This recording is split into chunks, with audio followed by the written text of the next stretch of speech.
أشهد أن محمد رسول الله۔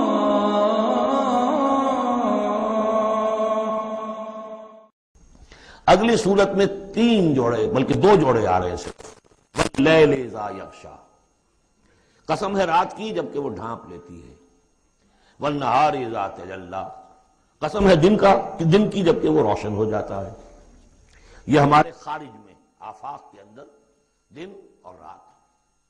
وما خلق الذکر والانثی، ہمارے انفس میں ہمارے اندر کوئی مذکر ہے، کوئی مؤنث ہے، کوئی مرد ہے، کوئی عورت ہے۔ یہ جو تضادات بظاہر نظر آتے ہیں حقیقت میں تضادات نہیں ہیں، ان دونوں کے مل کے ہی در حقیقت فطرت اپنے مقاصد کی تکمیل کر رہی ہے۔ دن اور رات کے فرق سے ہی سارا نباتاتی نظام جو ہے وہ سارا کا سارا اسی کے ساتھ وابستہ ہے، اسی سے اس کا ریسپریٹری سسٹم ہے، اسی سے یہ فوٹو سنتھسس اور سب کا یہ جو سولر انرجی ہے اس کا درختوں کی لکڑیوں میں آ کے سٹور ہو رہا ہے۔ یہ کیا ہو رہا ہے؟ سارا کا سارا دن اور رات کے ساتھ ہے۔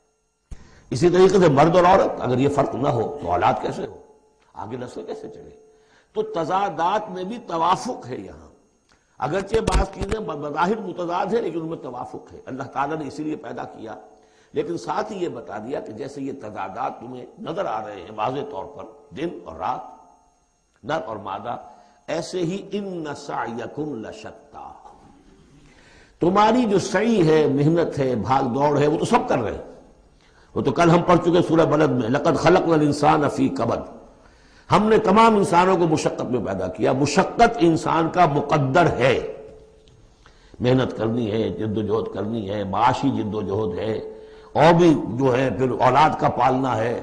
لا اقسم بہذا البلد وانت حل بہذا البلد، کسی کا کوئی نظریہ بھی بن گیا ہے، کوئی آئیڈیل بھی ہے، کسی آئیڈیالوجی کا ماننے والا ہے، اب اس پر اس کا بوجھ ہے کہ اس آئیڈیالوجی کو پروموٹ کرے، اس نظریے کو پھیلائے، اور پھر یہ کہ اس نظام کو قائم کرنے کے لیے تن من دھن لگائے۔ تو کتنے بوجھ ہیں انسانوں پر، پھر کتنے صدمے انسان اٹھاتا ہے۔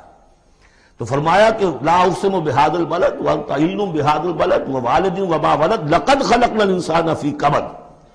مشقت تو ہر ایک کو کرنی ہے، لیکن جو نتیجے نکلتے ہیں مشقت کے وہ بالکل برعکس ہے، رات اور دن کا سا تضاد ہے ان میں۔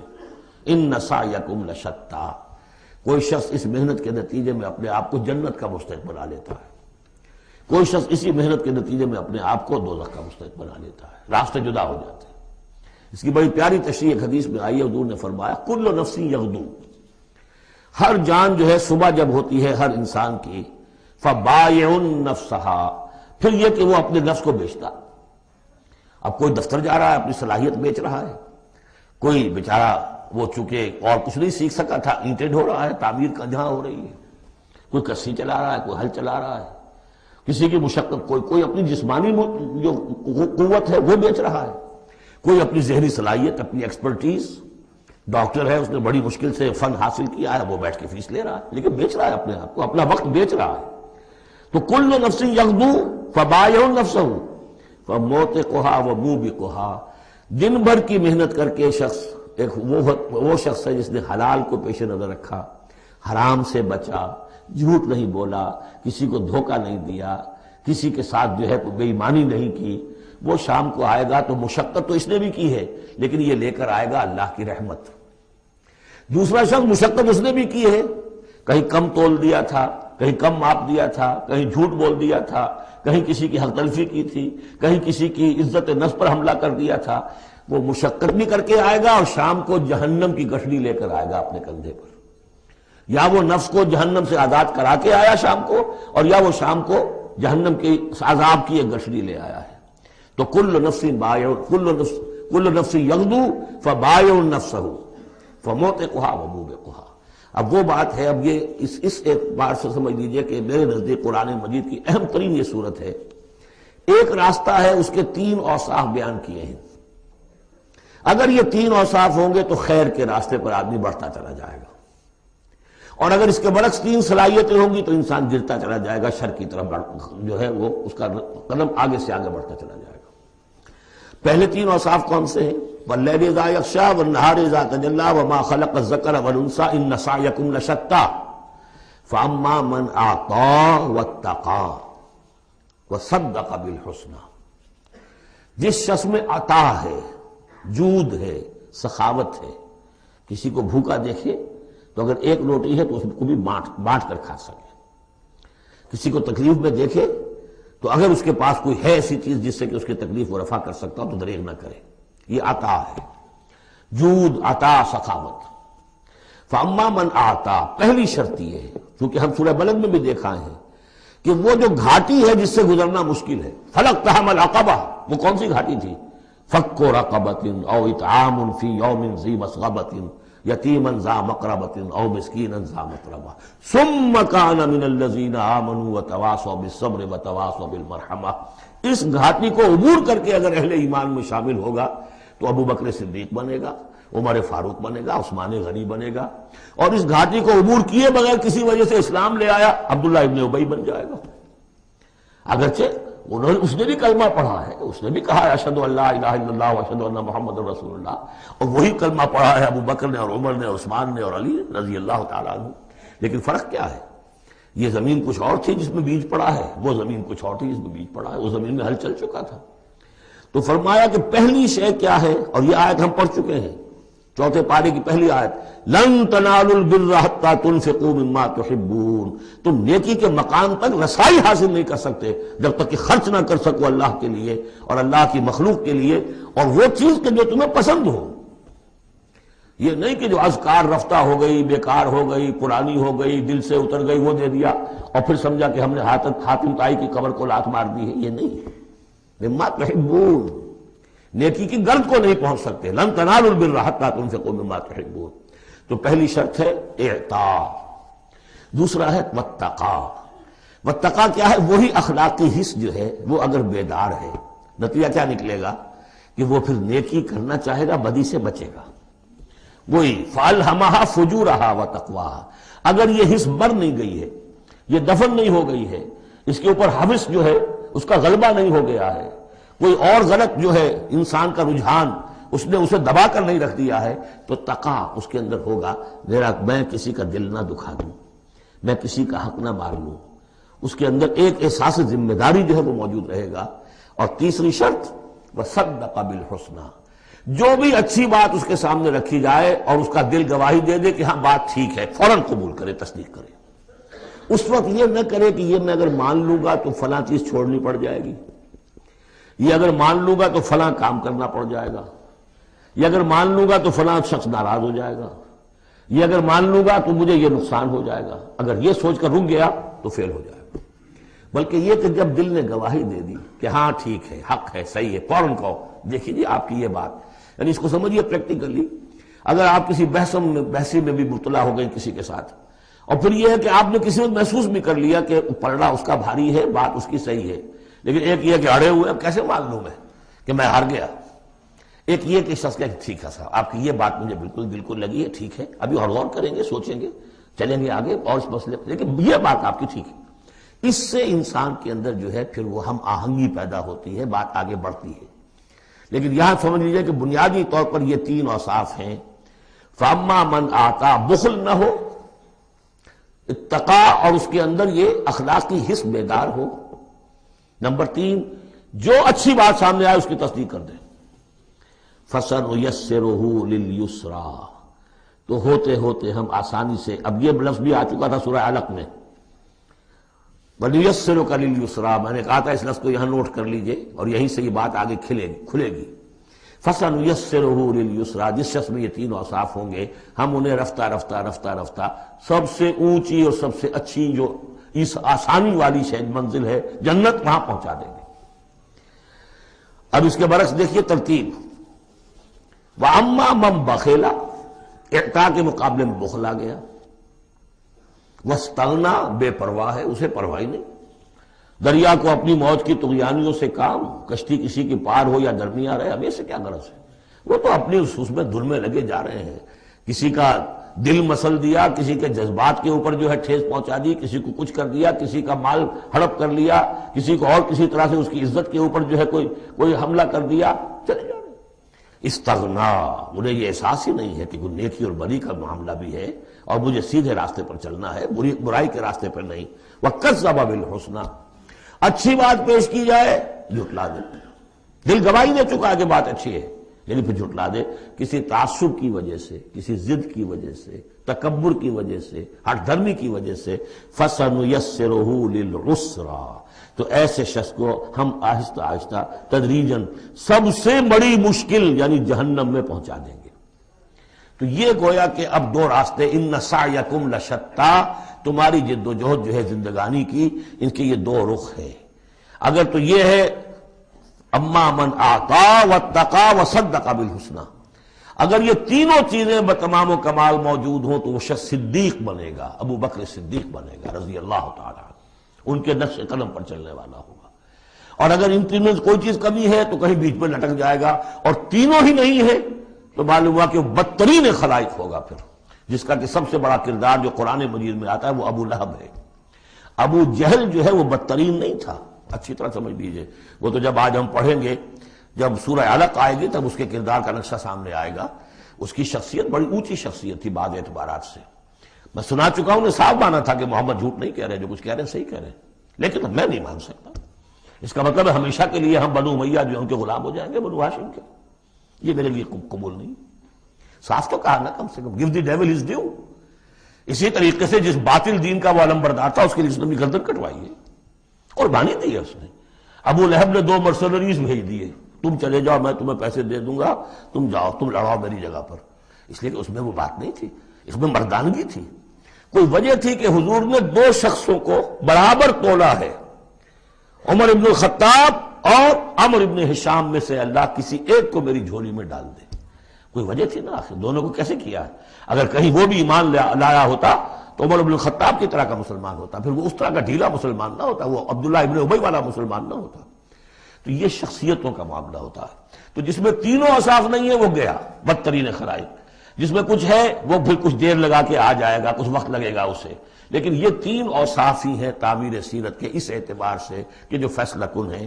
فَأَمَّا مَنْ أَعْطَىٰ وَاتَّقَىٰ وَصَدَّقَ بِالْحُسْنَىٰ فَسَنُيَسِّرُهُ لِلْيُسْرَىٰ وَأَمَّا مَنْ بَخِلَ وَاسْتَغْنَىٰ وَكَذَّبَ بِالْحُسْنَىٰ، بالکل اپوزٹ چیزیں، فَسَنُيَسِّرُهُ لِلْعُسْرَىٰ وَمَا يُغْنِي عَنْهُ مَالُهُ إِذَا تَرَدَّىٰ، اور اس نے جو مال جمع کیا ہوگا اپنے لیے وہ قطعاً کام نہیں آئے گا جب اسے گرایا جائے گا، گڑھے میں جب گرے گا جہنم کے۔ اِنَّ عَلَيْنَا لَلْهُدَىٰ، دیکھو انسانوں ہمارے ذمے ہے صرف ہدایت پہنچا دینا، یا اب اللہ تعالیٰ اپنے ذمے لے رہے ہیں، یہ ہمارے ذمے ہے کہ تمہیں راستہ دکھا دیں، سجھا دیں، یہ سجھا دینا ہمارے ذمے ہے۔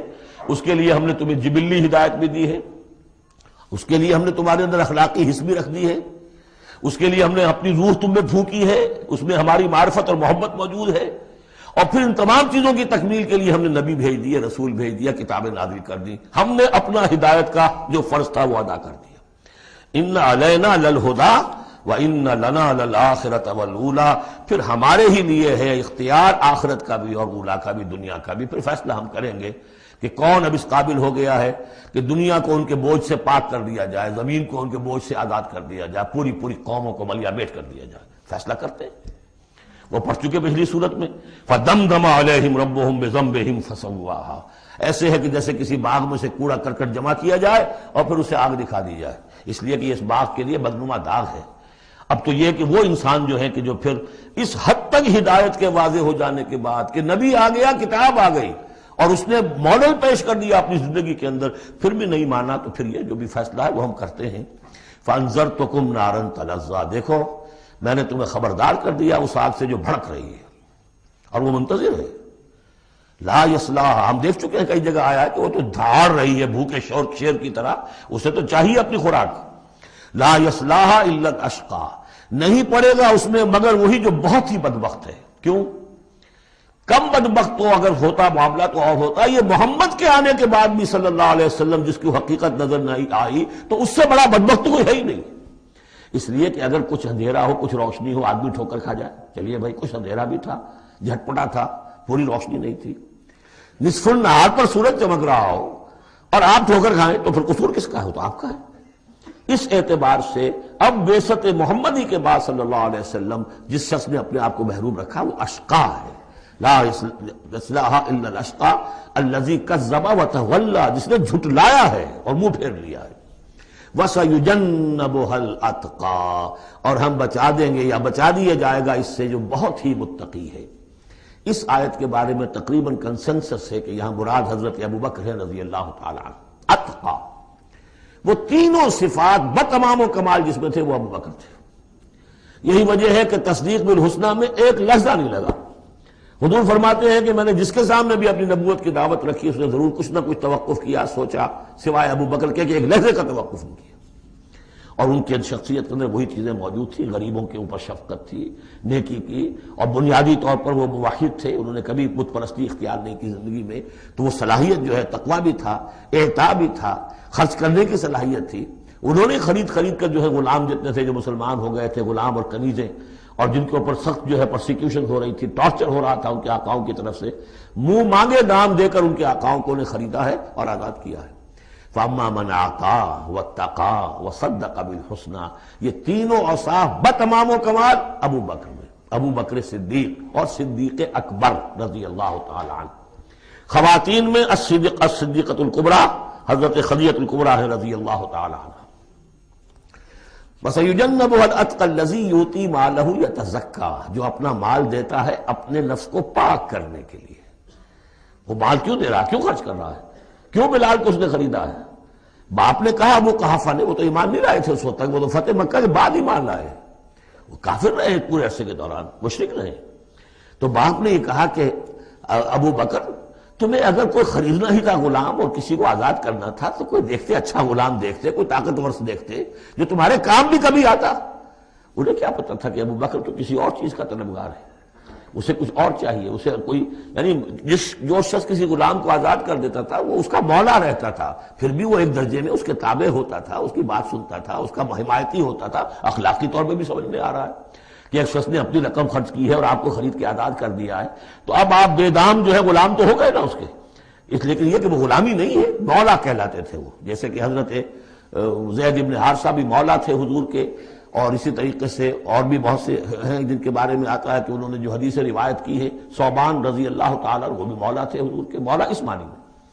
تو فرمایا کہ تم نے یہ کیا کیا، کس کو تم نے خریدا اور اتنی بڑی رقم دے دی؟ جو مانگا امیہ ابن خلف نے وہ بھی حیران رہ گیا، ٹھیک ہے دو، اس لیے کہ انہیں تو ابو بکر کو چھڑانا ہے اس پرسیکیوشن سے۔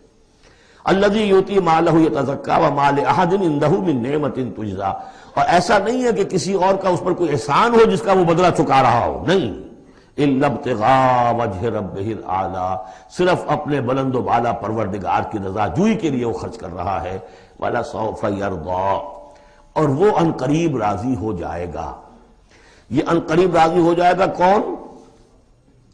اللہ بھی راضی ہو جائے گا اور ابو بکر بھی راضی ہو جائیں گے، رضی اللہ عنہ ورضوا عنہ، جیسے ہم خطبے میں بھی کہتے ہیں رضی اللہ تعالی عنہ وارضاہ، اللہ تعالیٰ بھی راضی ہو جائے ان سے اور اللہ ان کو راضی بھی کر دے، ان کو بھی اتنا اجر و ثواب دے۔ وَلَسَوْفَ يَرْضَىٰ، اور میرے نزدیک یہاں مراد حضرت ابو بکر ہے، اس کا میں ثبوت آپ کو اگلی صورت میں دوں گا۔ اب دیکھیے پہلی صورت میں آیا تھا قد افلح من زکاہا وقد خواب من دساہا، 8 آیتیں تھیں، وہ تھیں قسموں پر مشتمل، لیکن اصل مضمون کیا تھا؟ نفس انسانی میں نیکی اور بدی کا شعور ودیت کر دیا ہم نے۔ اب جس نے اس کو بنا لیا، سنوار لیا، وہ کامیاب، جس نے اس کو دبا دیا، مٹی میں دفن کر دیا، وہ ناکام۔ اگلی صورت میں آگے راستہ بتا دیا، سنوارنے کا راستہ کیا ہے؟ اعطاء، تقوی، تصدیق بالحسنہ، ان عادتوں کو کلٹیویٹ کرو اپنے اندر، تو یہ راستہ جو ہے تمہارا جائے گا صدیقیت کی طرف اور اللہ تعالیٰ کی رضا کی طرف۔ اس کے برعکس اور صاف بخل، استغنا، پرواہ نہیں، کیا خیر کیا شر کوئی پرواہ نہیں، اپنی خواہشات کو پورا کرنا ہے، اپنی اشتہا جو ہے اس کو اس کے شہوت کو پورا کرنا ہے، حرام سے حلال سے اس سے کوئی بحث نہیں۔ اور یہ کہ بات سچی آئی، اچھی آئی اور دل نے گواہی دے دی پھر بھی اس کو رد کر دیا، تو وہ دوسری منزل پہ نکل جاؤ گے۔ اب یہ جو پہلی منزل تھی اس کا نقطہ عروج کون ہے؟ ایک تو ابو بکر آ گئے اس میں، اور ان سے بلندتر رتبہ کس کا ہے؟ محمد الرسول اللہ صلی اللہ علیہ وسلم، معراج انسانیت۔